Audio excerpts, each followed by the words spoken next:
Good morning, everyone! Uy, dali na! Dali na, mayong buntag! Wala sa mood si Bibi. Nilagay ko siya sa high chair para pakainin. Nagwala. Ayaw niya. Gusto niyang ganito. Bit habang pinapakain ko siya. Yung, ayun na siya. Say hello! Yung pinakain ko sa kanya is oatmeal. Tapos nilagyan ko ng gatas niya at saka honey. Wala kasi akong gulay. Tsaka iba pang snacks. Uy, kaya ito na lang pinakain ko sa kanya. Is it yummy? Say hello mga people. May sipon pa rin ako. Tagal na wala. Malamig kasi dito. And ating ganap today is mamaya iiwan namin si baby girl kay May, yung kapitbahay namin na kabayan. Siguro mga from 6 PM hanggang 10 or 11, depende. Kasi manunood kami ng concert ng The Course. Manunood si Mama at saka si Dada ng The Course. Hindi ko talaga expect mga people na mapapanood ko yung mga paborito kong banda dati. Nung nung kabataan pa natin. Hanggang lang tayo, hanggang sa Mix ba yun? At saka MTV. Or nakikita yung mga ganun. Hindi ko na-expect na makita ko sila ngayon na medyo matanda na tayo. Kaya pasalamat talaga ako kay D. Kasi talaga siya, supportive pag mga ganyan. Siya yung unang sa akin, nag-aalok. Alam niyo na, pag mga batang 80s or 90s, ganon, mahilig sa mga ganong banda talaga. Of course, Westlife, Backstreet Boys, sino pa yung mga yun. Kaya maya, 7:30 mag-start yung concert. Kaya iwan namin to si Bibi ng bandang alas 6 kay May. Ha, Bibi? Sana hindi to mag-iyak-iyak doon sa kanila. Tapos na kumain ang aming bibi. Oh! Yung ilong. Ang dumi. Nood na siya ng Miss Rachel habang si Mama ay naglilinis, ha? Si baby girl tulog. 3 hours na siyang tulog. Buti na lang mahaba yung tulog niya, mga people. Kasi nakapag ako, ligpit-ligpit. At nakapag-prepare ng mga gamit niya bago kami umalis. Since pupunta pala dito si May sa bahay, hindi ko ihatid si baby girl doon sa bahay nila. So dito daw siya pupunta, kaya nagligpit ako. Kasi makalat medyo yung bahay kanina. Nagligpit lang naman konti para maayos konti tingnan.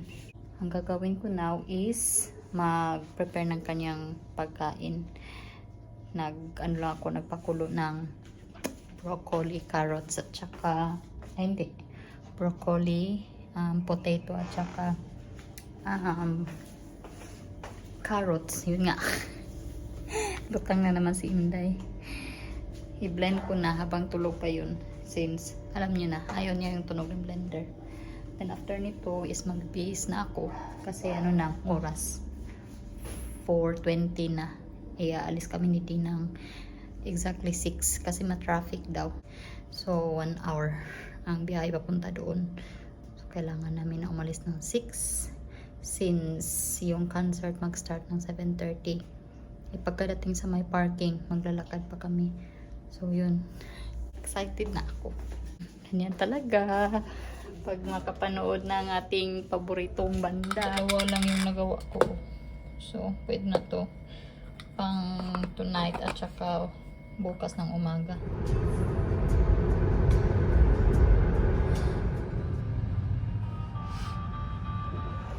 Grabe yung traffic. Isang oras kami mahigit nagbiyahe mapunta dito. Sobrang traffic talaga. Yung 3 kilometers, 25 minutes yung na-consume na time. Dito kami sa My City Walk para maghanap kami ng food namin for dinner, and then maglalakad na kayo puntang Coca-Cola Arena. Gutom na ako, as in. Nahihilo na nga ako sa sasakyan.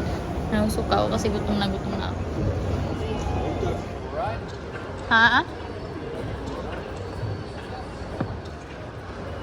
First time ko makapunta dito sa City Walk. Ganito pala itsura. Sa tagal-tagal ko dito sa Dubai, ngayon lang ako nakapunta dito.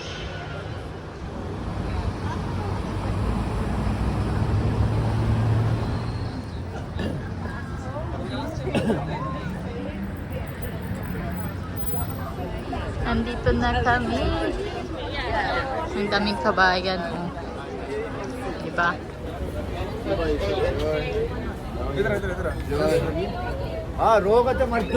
Are you ready to see your crush? I would love to love Andrea like she loves me. I'm divorcing you tonight after the concert. Okay.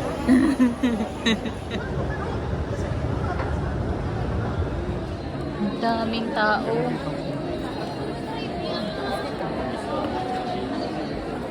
Buti na lang kumain na kami ni Dee doon sa McDonald's. Ang haba ng pila. Pumasok si Dee para i-check kung saan yung upuan namin. Pumili kasi siya ng alcoholic drinks. Hindi pala allowed sa loob. Kaya yan.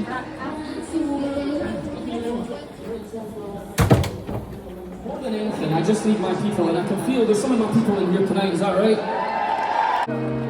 Drifting away, holding your hand as you're falling asleep. I've heard you say every good thing must come to an end, but I wanna stay with you.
you're not a spender. Well, I'm just trying to say I never really loved you anyway. I never really loved you anyway. I never really loved you anyway. I'm so happy you met anyway.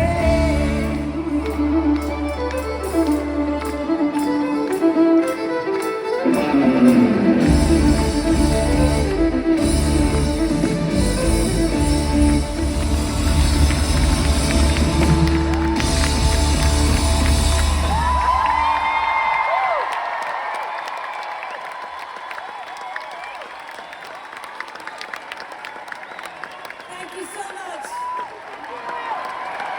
Thank you so much, Dubai. We'll see you next time.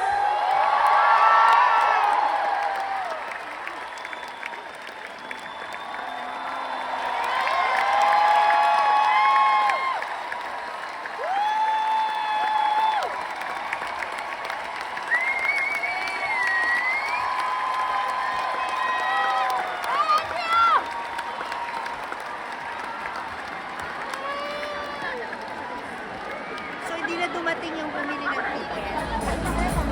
Ha? Kayo? Tapos na. Sakit ng lalamunan ko.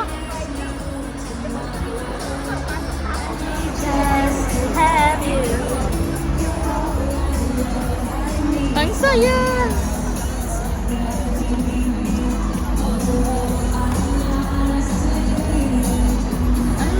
I want to wake up. Don't lose it. Don't leave it. So go on, go on. Come on, leave me breathless. Siya lang ang nag-enjoy. Grabe, nakaka-enjoy. I'm not divorcing you, by the way. Yay! I'll buy you concert tickets. Karating na kami ng bahay. Hala, na-miss ko itong batang to. Ang bait-bait daw, hindi daw naiyak, sabi ni Ate May. Ha? Chill-chill lang daw siya. Good girl man to, oy. Hindi ba to naiyak? Na-miss mo si Mama?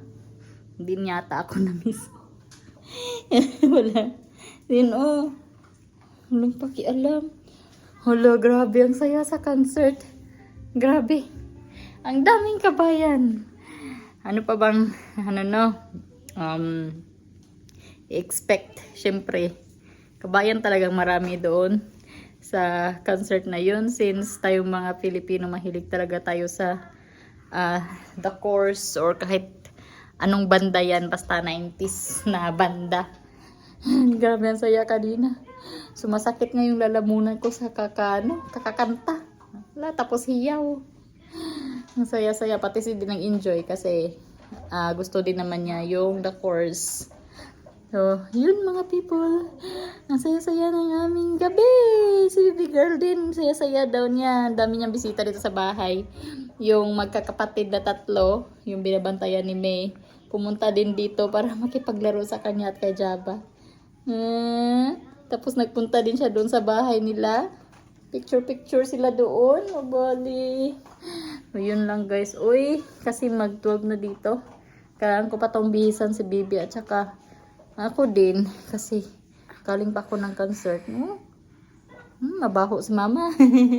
Mabaho si Mama. Aray. Say good night. Good night mga people. God bless. Ingat kayo palagi. Maraming salamat sa inyong panonood. Bye-bye. Say bye-bye. Say bye-bye. Bye.